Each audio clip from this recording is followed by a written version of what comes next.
Hello दोस्तों, welcome to teach with A9।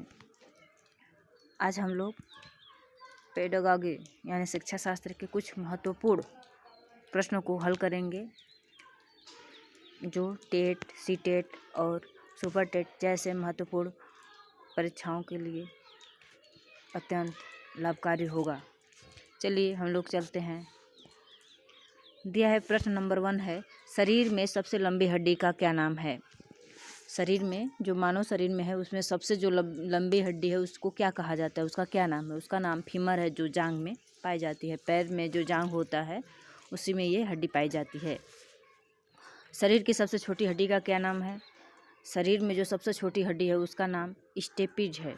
Stapes जो कान में पाई जाती है। शरीर में सबसे मजबूत हड्डी का क्या नाम है। जो शरीर है हम लोगों का उसमें सबसे मजबूत हड्डी जबड़े की हड्डी होती है, जो जिसे मैंडिबल कहा जाता है। जन्म के समय नवजात शिशु का रंग कैसा होता है, यानी उसका त्वचा का रंग कैसा दिखाई देता है, हल्का गुलाबी दिखाई देता है। यह 15 दिनों तक मतलब अपने अस्थायी रूप में नहीं होता है। 15 दिनों के बाद अपना अस्थायी रंग प्राप्त कर लेता है नवजात शिशु का त्वचा का रंग। नवजात शिशु कितने घंटे सोता है। नवजात शिशु 18 से 20 घंटे सोता है, किंतु प्रत्येक 2 घंटे पर जाकर अपने मांसपेशियों को घुमाता है। क्वेश्चन नंबर 6, बालक का विकास 6 वर्ष तक कितने प्रतिशत का हो जाता है। जो बालक है जन्म से 6 वर्ष तक उसके 90% भाग का विकास हो जाता है। अगला नंबर क्वेश्चन पे चलते हैं। बालक का विकास 10 वर्ष तक कितने प्रतिशत तक हो जाता है। जब बालक 10 वर्ष तक हो जाता है उसका लगभग 95% भाग का विकास हो जाता है। केवल 5% ही बचता है जो आगे के काल में पूरा होता है।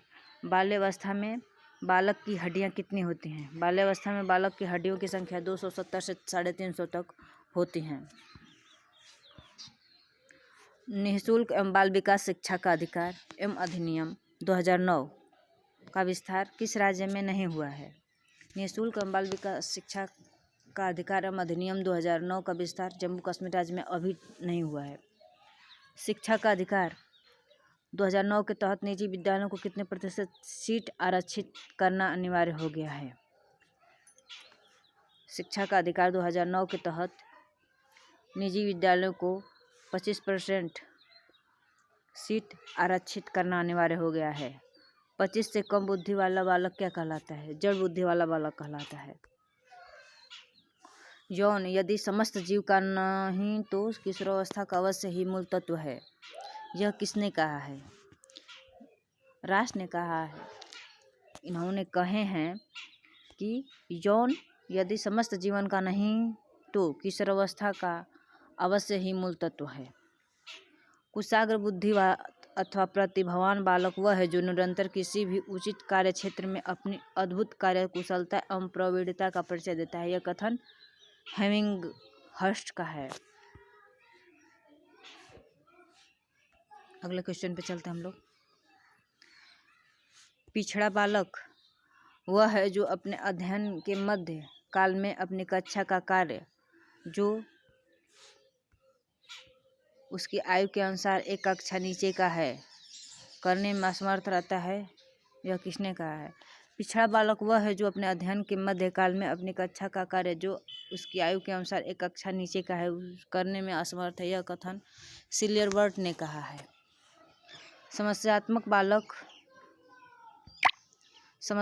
बालक उन बालकों के लिए प्रयोग किया जाता है जिनका व्यवहार अथवा व्यक्तित्व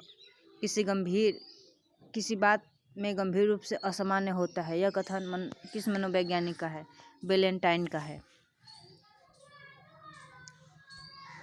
चलिए हम लोग अगले क्वेश्चन की तरफ चलते हैं। वह बालक जो समाज द्वारा स्वीकृत आचरण का पालन नहीं करता अपराधी कहलाता है। यह हीली ने कहा है।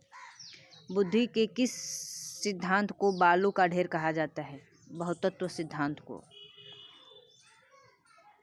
बालू का ढेर कहा जाता है। व्यक्ति के चेहरे को देखकर उसकी बुद्धि का पता लगाया जा सकता है। यह कथन लेवेटर का है। चलते हैं अगले क्वेश्चन की तरफ। वे शिक्षार्थी जो समृद्ध ज्ञान और शैक्षणिक दक्षता को हार्दिक इच्छा प्रदर्शित करते हैं।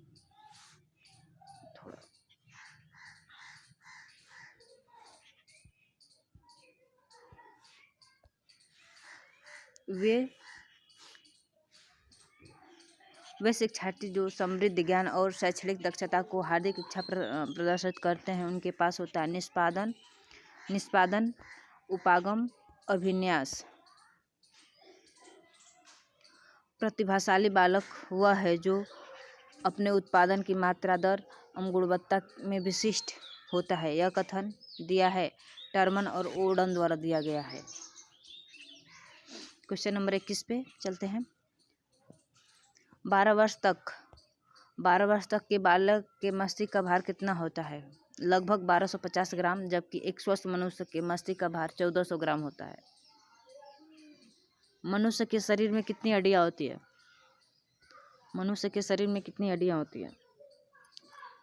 206 हड्डियां होती हैं, जबकि बालक के जन्म के समय बालक में 270 हड्डियां होती हैं एवं बाल्यावस्था में बालक की हड्डियां 350 होती हैं।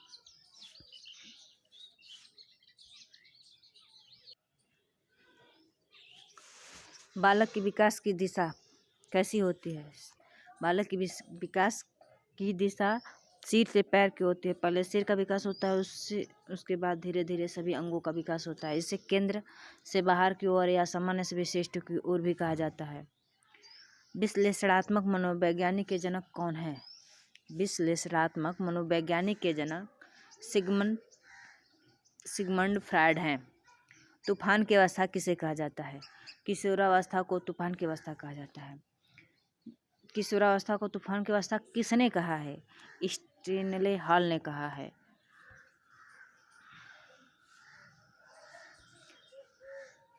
नैतिक विकास का सिद्धांत किसने दिया है? कोहलबर्ग ने नैतिक विकास सिद्धांत दिया है। मूल प्रवृत्ति का सिद्धांत किसने दिया है? मूल प्रवृत्ति का सिद्धांत मैकडूगल ने दिया है। इन्होंने 14 मूल प्रवृत्तियां बताई हैं। संवेग क्या है? मन की उत्तेजित दशा को संवेग कहते हैं। मन में जो उत्तेजित दशा होती है उसे ही संवेग कहा जाता है, जैसे क्रोध और खुशी, दुख, हंसना, रोना। व्यक्ति का स्वतः सिद्धांत किसने दिया है? कार्ल रोजर ने दिया है। वह अवस्था जिसमें बच्चा किसी वस्तु एवं घटना के बारे में तार्किक रूप से सोचना शुरू करता है उसे कौन सी अवस्था कहा जाता है? मूर्त क्रियात्मक अवस्था कहा जाता है। सृजनात्मकता मुख्य रूप से किससे संबंधित है? अपसारी चिंतन से संबंधित है। चलते हैं अगले क्वेश्चन की तरफ। चिंतन अनिवार्य रूप से होता है संज्ञानात्मक गतिविधि। किसी बालक में चिंतन की योग्यता उसके सफल जीवन का मूल आधार है। यह कथन किसका है? क्रो का है। चिंतन की दृष्टि से किसी बच्चे में सर्वश्रेष्ठ चिंतन है जो उसे क्या कहेंगे? तार्किक चिंतन कहेंगे। चिंतन की दृष्टि से किसी बच्चे में सर्वश्रेष्ठ चिंतन है तो उसे तार्किक चिंतन कहेंगे। जीन पियाजे के अनुसार किसी बालक में तार्किकता का अभाव किस आयु तक का होता है? 7 वर्षों तक होता है। पियाजे के अनुसार किसी बालक में तार्किकता का अभाव 7 वर्षों तक होता है। किसी बच्चे में के चिंतन में आयु के बढ़ने के साथ साथ किसकी प्रधानता बढ़ती है? तर्क की। जन्म के बाद किसी बालक में चिंतन का विकास कब प्रारंभ होता है? जन्म के बाद किसी बालक में चिंतन का विकास 2 वर्ष की आयु के बाद विकास होता है। किसी छात्र का बौद्धिक विकास, शारीरिक विकास, संवेगात्मक विकास उसके विकास की प्रक्रिया का कारक है, आंतरिक कारक है। बौद्धिक विकास, शारीरिक विकास, संवेगात्मक विकास ये सब आंतरिक कारक हैं। माता पिता से संतानों को प्राप्त होने वाले गुण को वंशानुक्रम कहते हैं। अधिगम की प्रक्रिया पूर्ण कब होती है? जब व्यवहार में अस्थायी परिवर्तन हो जाता है तो अधिगम की प्रक्रिया पूर्ण हो जाती है। मनोविज्ञान का जनक किसे कहा जाता है? मनोविज्ञान का जनक सिगमंड फ्रायड को कहा जाता है। अंधों की लिपि के जनक किसे कहा जाता है? लुईस ब्रेल को अंधों की लिपि का जनक कहा जाता है। अंधों के लिए लुई ब्रेल में कौन सी लिपि का प्रतिपादन किया गया है? ब्रेल लिपि का प्रयोग किया गया है। नर्सरी पद्धति के जनक किसे कहा जाता है? मरियम मॉन्टेसरी को नर्सरी पद्धति के जनक कहा जाता है। LKG UKG पद्धति के जनक फ्रोवेल हैं। आगे चलते हैं। जीन पियाजे कहाँ के मनोवैज्ञानिक थे? स्विट्जरलैंड के थे। जीन पियाजे स्विट्जरलैंड के निवासी थे, मनोवैज्ञानिक थे। जीन पियाजे किस विचारधारा के समर्थक थे? संज्ञानात्मक विचारधारा के समर्थक थे जीन पियाजे। स्कीमा सिद्धांत के जनक किसे कहा जाता है? स्कीमा सिद्धांत के जनक जीन पियाजे को कहा जाता है। जीन पियाजे ने अपना प्रयोग किस पर किया था? 2 पुत्रियों एवं पुत्र पर किए थे जीन पियाजे। चलिए आज के लिए इतना ही, फिर अगले वीडियो में।